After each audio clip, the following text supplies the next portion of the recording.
Halo semuanya, selamat datang di sesi week 11 dari Hugging Face LLM Coach. Hari ini kita akan membahas sebuah topik penting bagi para praktisi machine learning maupun deep learning, yaitu fine-tuning large language models. Kita akan membedah bagaimana mengubah sebuah model mentah menjadi sebuah asisten AI yang bisa mengikuti instruksi spesifik dari yang kita inginkan.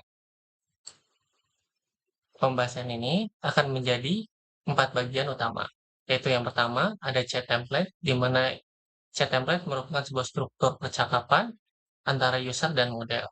Kedua, supervised fine-tuning, di mana kita akan melatih model pre-train pada dataset yang sudah berlabel.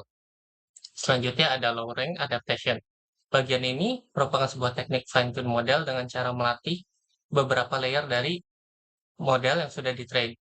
Selanjutnya, bagian keempat, evaluation, di mana kita akan mengukur performa model yang sudah kita fine-tune. Bagian pertama, chat template, yaitu sebuah teknik formatting di mana kita dapat membuat format yang dapat dipahami oleh instruksi model.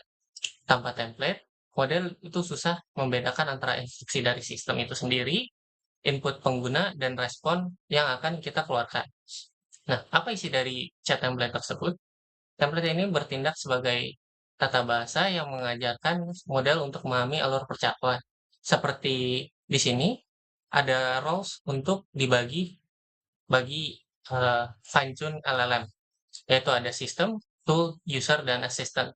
Di sini adalah peran-perannya, di mana sistem memberikan instruksi, user memberikan input, asisten memberikan respon dari model, dan tool, yaitu hasil dari pemanggilan tool atau function-function kita. Selanjutnya pada bagian kedua, supervised fine-tuning. Apa itu SFT atau disingkat sebagai supervised fine-tuning? SFT adalah proses krusial untuk membuat pre-trained model. Seperti sebagai contoh arsitektur transformer.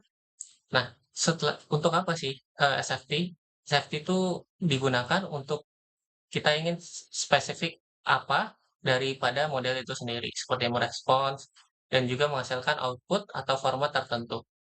Nah, caranya gimana? Proses melatih ini digunakan sebagai pasangan teks input dan output yang sudah diberikan label. Sebagai contoh di sini.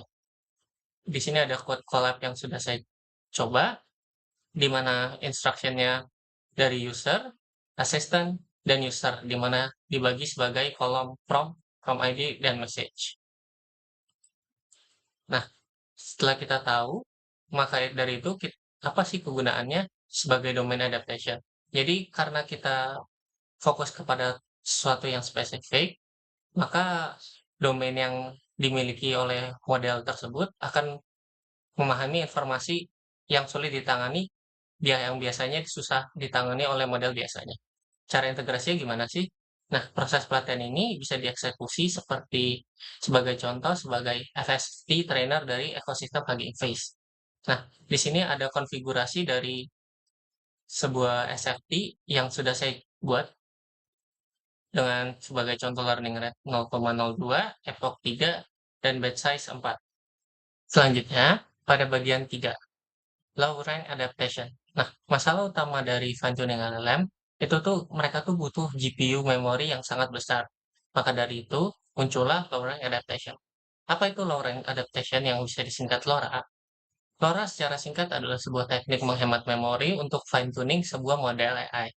Nah, bagaimana sih cara LoRA bekerja? LoRA bekerja dengan menambahkan matriks ke dalam layer arsitektur model yang sudah dilatih atau di-train tanpa harus melatih ulang seluruh bobot modelnya. Nah, formulanya adalah seperti ini.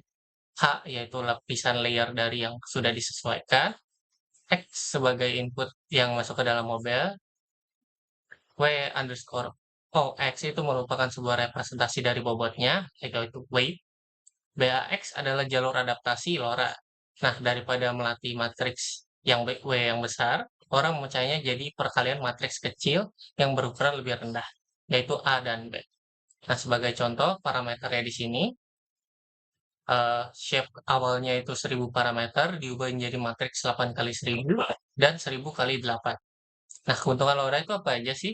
Yang pertama yaitu hemat memori, kedua fitur praktis, ketiga yaitu mudah dikelola dengan adaptornya.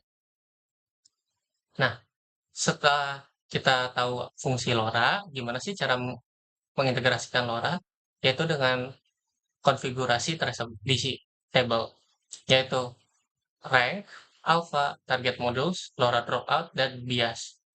Rank itu merupakan sebuah dimensi matriks untuk diadaptasikan, sementara alpha berfungsi untuk mengontrol skala. Sementara itu, selanjutnya target modules, parameter penentu untuk mendapatkan layer spesifik mana yang perlu ditempelkan di LoRa. Selanjutnya LoRa dropout, di mana probabilitas dropout untuk lapisan LoRa terjadi biasanya 0,05 sampai 0,1. Yang terakhir adalah bias, yaitu mengontrol pelatihan dari komponen bias. Selanjutnya, bagian 4. Setelah kita melakukan SFT dan LoRa, kita akan mencapai ke evaluasi dan benchmark. Nah, setelah model dilatih, kita tuh nggak bisa langsung percaya. Kita memerlukan sebuah benchmark. Nah, di sini sebagai contoh untuk mencegah overfitting. Nah, standarnya tuh digunakan untuk evaluasi ada MMLU, LU yaitu mengukur generalisasi dan pengetahuan umum model, dan GSM 8K yaitu menguji penalaran logis dan matematika model. Terakhir ada Human Eval, mengevaluasi tingkat akurasi pada pembuatan kode atau coding. Nah, untuk melengkapi benchmark ini, kita bisa juga pakai yang custom, yaitu dengan F1 score, FPR, FNR, dan accuracy jika ingin mempresentasikan ablation study.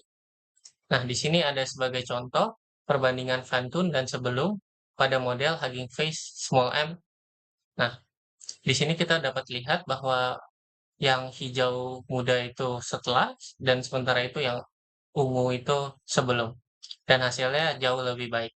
Nah, sebagai contoh ini juga ada custom evaluation matrix pada model setelah di fine tune yang bisa kita gunakan.